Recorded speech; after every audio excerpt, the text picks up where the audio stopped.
Hello, Chloe. How are you? My name is David. I'll be your therapist today. Before we get started, I want to provide you with the informed consent form from Grand Canyon University, indicating that this recording will be used for educational purposes and will be seen by my instructor. In case anything we discuss here triggers something that may cause you to need professional mental health, we will find someone for that purpose. So this also indicates that under the HIPAA laws that there is a confidentiality clauses. Everything we say will be discussed, other than with my instructor. It will be amongst us only. There are exceptions. Those exceptions are whether or not you indicate that you may harm yourself or others. Only in those cases will anything be shared here. Understand that? Yes. Okay. Would you sign this, please?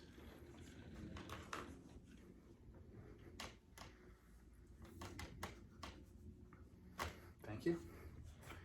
So, Chloe, how can I help you? What brings you here today? Well, I've been having these anxieties of going to the doctor's office. Okay. What happens is that every time I go to the doctor's office, I get so frightened, so scared. My blood pressure increases. I'm just starting to have tears, and I just feel so overwhelmed. And this is something that's really hard for me. I understand. It's very important to keep one's health well, and not being able to make your doctor visits is directly affecting those health plans. How long has this been going on? Is this a recent occurrence, or has this been going on for a lifetime? Oh, well, okay, so it goes back all the way when I was pregnant with my daughter. Okay. And how long ago was this? She just turned 16 years old. Okay. But around that time, I was scared to go to the doctor, to the point where I would walk in and then turn around and walk right back out. Oh, I see. And also to the point where I would make appointments and cancel, make appointments and cancel, make it, cancel. It would cancel all the way into the next year. Oh, I see. And those cancellations, you run the risk of having something that could be discovered and treated, and then and not having that done. I see. Yeah. So, has there been a traumatic experience that you experienced in the doctor's office that caused these anxieties to occur, or they just happened out of the blue without having any experience? I wasn't scared for a long time. I was fine going to regular checkups, normal thing that I did for year after year, until when I guess I saw people getting sick, saw family members dying, reading things in the internet about people not waking up after a procedure or whatever. All that started scaring me. Oh, I see. And I felt like that could possibly happen to me. So you were hearing and seeing people have these bad experiences. You were reading about these people having bad experiences, having poor health and dying out of the blue, and this frightened you. Yeah. Okay. And then it triggers like me as a young child. Like, I know the one traumatic event that happened was like my mother, when I had my tonsils removed and she left and I was screaming. I still remember that moment. Oh, I see. That can be very traumatic, especially as a young child. Yeah. I see by your expression that that really impacted you. Yeah, I feel like crying right now. Well, sometimes it's good to release those emotions. Because it's so hard. I don't even know how to deal with this right now. Okay, let me see if I got this straight. Your anxieties cause you to ignore your health, to miss appointments. It's brought you to the point where you may or may not have health issues, but you ignore them for that reason. Yeah. Okay, and tell me about the times before when you didn't have this anxiety and you went to the doctor. How was your day then? Walk me through your doctor visit when you didn't have anxiety. When I did it, it was fine. I go in, check in, check in with the receptionist, sit down, get called, and fine. But now it's like, oh gosh, I'm sitting in the waiting room and I'm just heart racing. As soon as I walk in through to get my blood checked by the nurse and the weight and whatever they do, I start tearing. So this is not a general fear of the doctors. You don't have a fear of needles or blood or No. anything like that? Okay, just the fact that perhaps... I think maybe it's finding out, not having, not knowing, the unknown, not Sure. knowing. I understand that. And are you the type of person who likes to take control of your medical health and your life? Are you? Yeah, I'm that kind of person that likes to know what's going on. You plan everything. I plan this, my profession. I have to plan, and then just not knowing about what's going to happen to me is just so overwhelming. I just can't. I hate to find out bad news. I hate to find out something bad. Whether it's not just me, even my family. Within my family members or somebody close to me. So you're the type of person who likes to be in control of her day, her plans, and perhaps I'm reading into this that when you go to the doctor, you have to relinquish some of this control. Yeah. And you have to, be at his, he's going to tell you something that you don't have control over. Yeah. Perhaps. Yeah, I think that's probably. So that might be a reason why you have this anxiety because of your need to maintain control. Yeah, because normally, so when you go other places, you know what you're going to do. You go to the grocery store, you shop, you do this, whatever, you go out. But when you go to the doctor, I don't know what the heck is going to happen. Okay. You know? I don't know what the heck is going to happen. I understand that. One way to avert those feelings of not knowing is to perhaps when you make your appointment to find out from the receptionist or from the doctor exactly what the procedures will be. Are we going to get blood drawn today? Are we going to have your diabetes checked, your high blood pressure checked? Knowing will help you maintain feelings of control. You feel out of control because you don't know.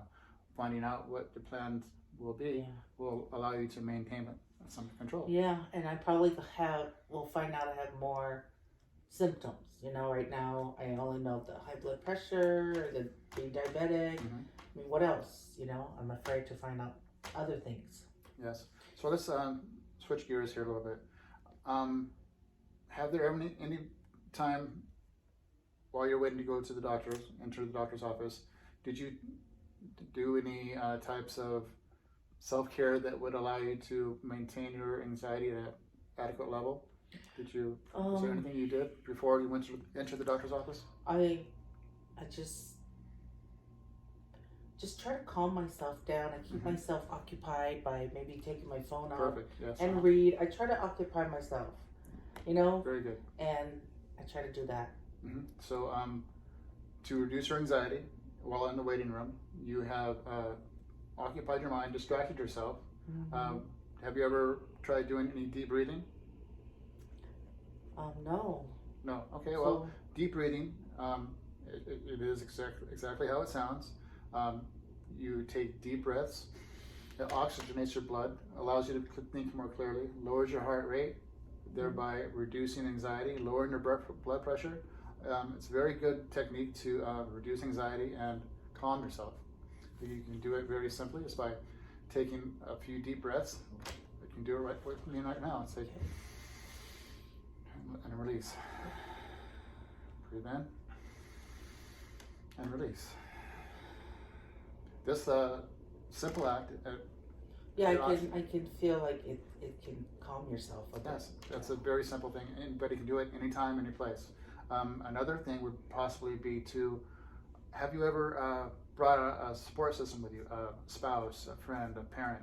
Um, my husband, Okay. my husband, um, but the last visit he couldn't come in with me And why was this?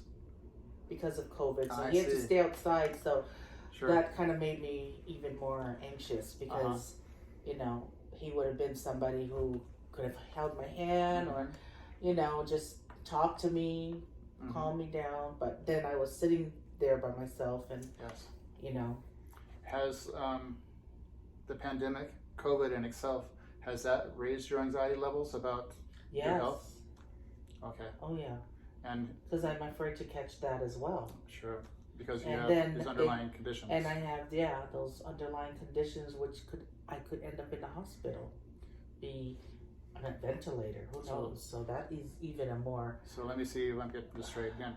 Another reason why your anxiety is being raised and preventing you from going to the doctor is COVID has increased the percentage, the likelihood that you may contract a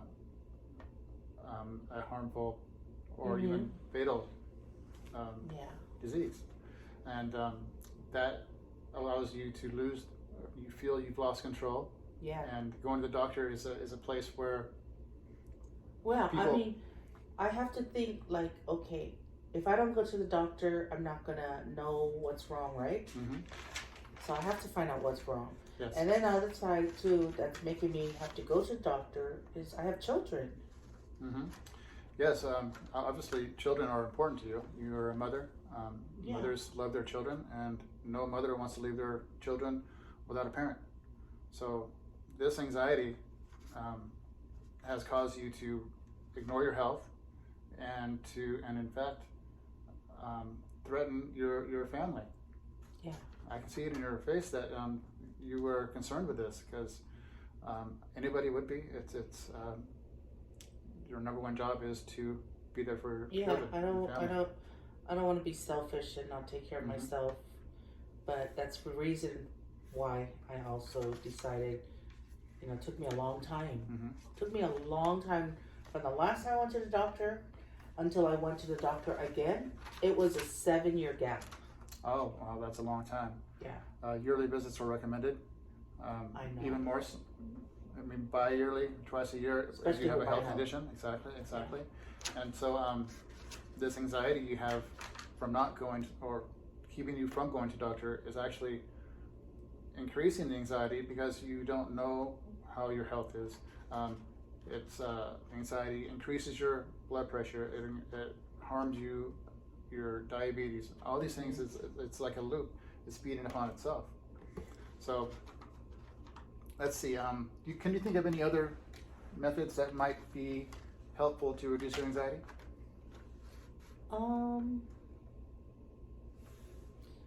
Well, aside from what you just told me, which the breathing would be helpful, I think like meditation would be good. Okay. How about diet? Do you follow a nice diet? Are you diet? You know, food comforts me. Oh, I see. But I know certain food is not good for you. And because I'm diabetic, I'm supposed to watch what I eat, which I really don't, which I should, because it's, gonna make my health go. Yeah, many of us use food as a crutch for when things get stressful or for whatever reasons. I try, and then I fail. I try and I fail. I mean, I guess that's like a yo-yo diet kind of So your thing. diet goes up and down, times of adherence, times when you fall back. Many of us are like that, myself included. Yeah. I try to stick to a diet, but there's ups and downs. But for me, I guess I have to really be careful. So that would be another thing. Improving your diet would allow you to feel better, healthy-wise about yourself, and reduce your anxiety. Going into the doctor's office, by improving your diet, that you would improve your diabetes. It would improve your high blood pressure. So exercise, diet is another way to reduce the anxiety for when you enter the doctor's office. Yeah. Okay. I guess maybe I should also get like a dietitian or something, That might be helpful, yes. or nutritionist, or I don't know, or a log of what I eat. That's a very good idea. Journaling.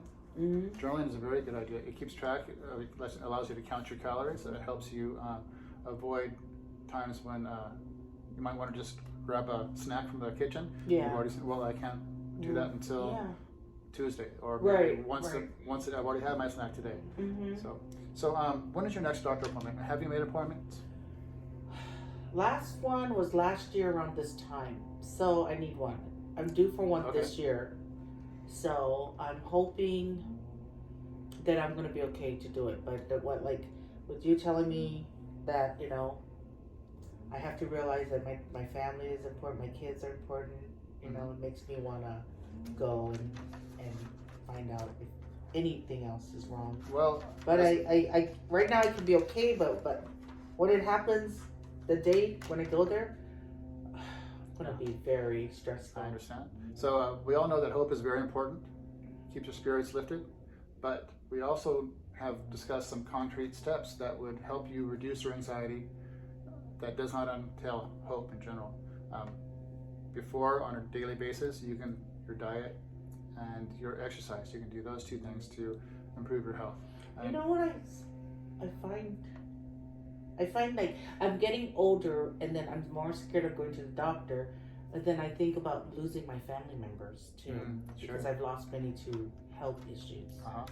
And then as a child, I remember going back, like my mother leaving me in the doctor's office, or when I hadn't had a surgery for my tonsils and things like that. It just, my mother's the closest thing to me. So I see you're telling me that you feel that your values lift family to a high level, and that you want to protect family, and that could be used as an incentive and motivation, if you will, to take these steps to exercise, to diet, to go through with your doctor visits, and by helping with support there at the office, deep breathing in the waiting room, distraction from before you enter. Yeah. And now that COVID is being brought under control, you can perhaps bring your spouse inside the room with you. So these steps are, I think, a good plan to begin with. Okay. I've scheduled an appointment with you in 2 weeks. Okay. I think that's going to be after your next doctor visit. So in the meantime, let's see if we can take these steps. You'll make your appointment, do the breathing, do the support system, and let me know how it goes. And you're there at the doctor, and we'll go from there and see what else we can work on to improve your anxiety. Yeah. Okay, wonderful. So that's a plan. We'll meet again in 2 weeks and discuss it more. Thank you. Okay, sounds good.